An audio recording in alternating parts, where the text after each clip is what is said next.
I can't even begin to describe to you how I feel right now. What I'm experiencing is so detached from the normal, I'm almost convinced I've gone insane. Almost. My wife, Bea, died during childbirth. She was gorgeous, funny, intelligent, stubborn. A woman whose laugh was so loud eating in restaurants was a challenge, and whose stare was so intense it made my hand shake. I lost her as she gave birth to our daughter, Sam. Of course, I could have resented Sam for taking away what was once mine in a way nothing else can be, for taking away what was so truly and utterly pure. But I didn't. I knew Bea wouldn't have wanted any resentment. She wouldn't have wanted our only child to have a life ruined by hate. But this isn't about grief. This isn't about the physical sucker punch of losing forever something you loved. This is about something far more sinister. My daughter was lively, always running and screaming, leaping up and down the climbing frame, causing havoc in her nursery classes. So for her 6th birthday, a trip with friends to the movies had left her so pent up with energy I could barely keep up with her as she dipped and dodged between people on the pavement. She'd occasionally turn back through the sea of people and shout, "Daddy, come on!" in a tone that was almost petulant. I couldn't help but love her. I tried to chase her, I really did. She was too busy looking at me when she dashed out into the road, and the bus didn't have time to stop. A sickening crunch, and the world fell silent. I cradled her broken form into my arms, too numb to weep, too hurt to move. All I could feel was the warm blood gently seep into my clothes. In the state of shock I was in, I could just think about how I was going to wash my jeans.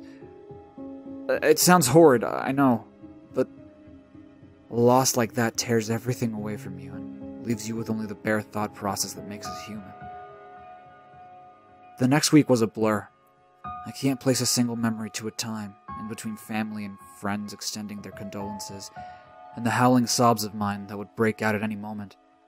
A door slamming, the gentle hum of the fridge, or voices laughing on the radio. I attended her funeral dressed all in black. By dress, I don't mean merely clothes, but my very essence was dark. I couldn't feel or think, and the day continued as I went through the motions, like a dying man treading water. Everyone wanted to tell me about Sam, and about how perfect she was. What an angel she was, as if I didn't know. As if I didn't realize what a gift my own daughter was. The man, he stood out from all the rest, as he walked up to me and handed me this large leather book. I assumed at the time he was a parent of one of Sam's friends, handing me a collection of their photos together. Or maybe I was too numb to even process his cold hands, and how he never mentioned my daughter once. For a month, I was lost. I drank and stayed in our now empty apartment alone, watching old box sets, too numb now to even cry. It was only when my sister arrived, when she held my hand and talked to me, that I began to come out of my shell. She'd sit and listen to the most inane things I said, and gently coax me out of my depression. Not completely, but just enough for me to begin to live what was almost a real life again. That was when I opened the book.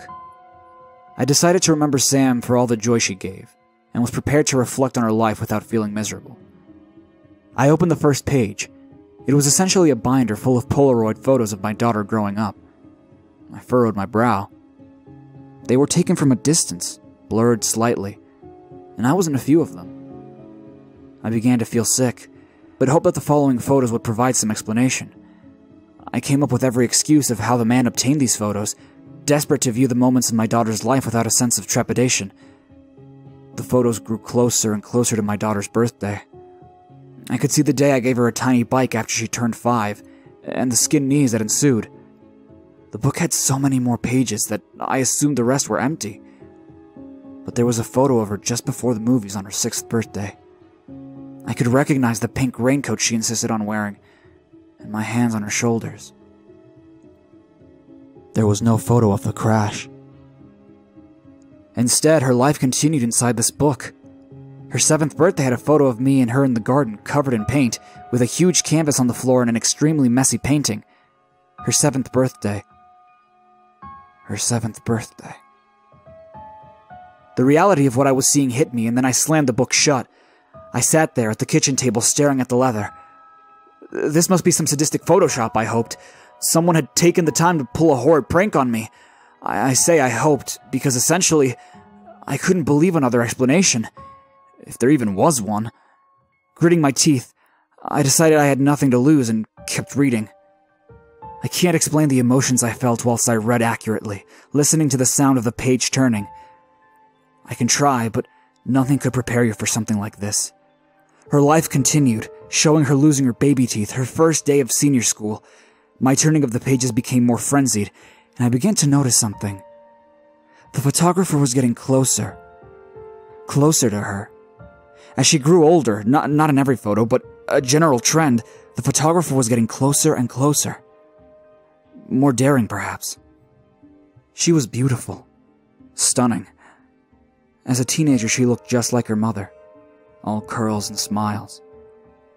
I grew older too, but the photos began to include me less and less.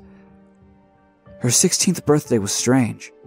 A group of her friends sitting outside, drinking from little plastic cups at a picnic. But there was someone in the background. Near the bushes of the park where this was taken, a dark figure stood. You wouldn't have noticed him if not for the small shadow he cast on the grass. I leaned back for a moment and exhaled. This was too weird. I'd been so caught up in watching my little girl grow up, I hadn't thought about how this would end. Moments like this are so utterly surreal that sometimes you remove yourself from them.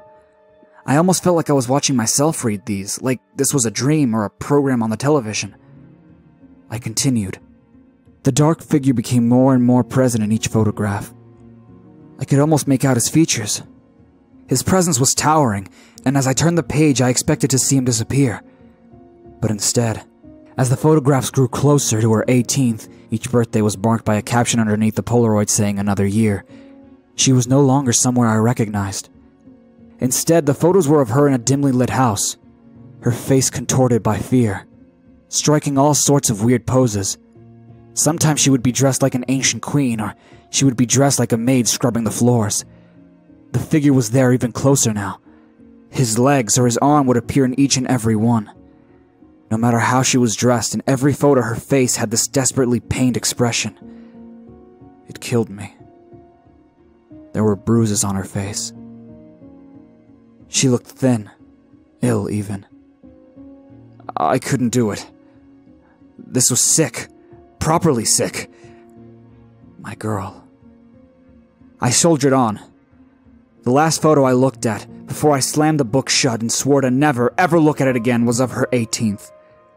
The caption underneath read, "At last," in sloppy writing. She was looking straight at the camera, crying. She was on her knees, dressed in a black evening dress, with an apple in her mouth, and her hands bound behind her back. Her makeup was ruined by her tears.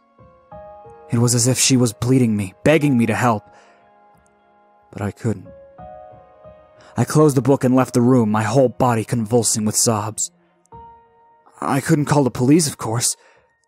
She was dead. The thing that keeps me up at night isn't the content of what I saw.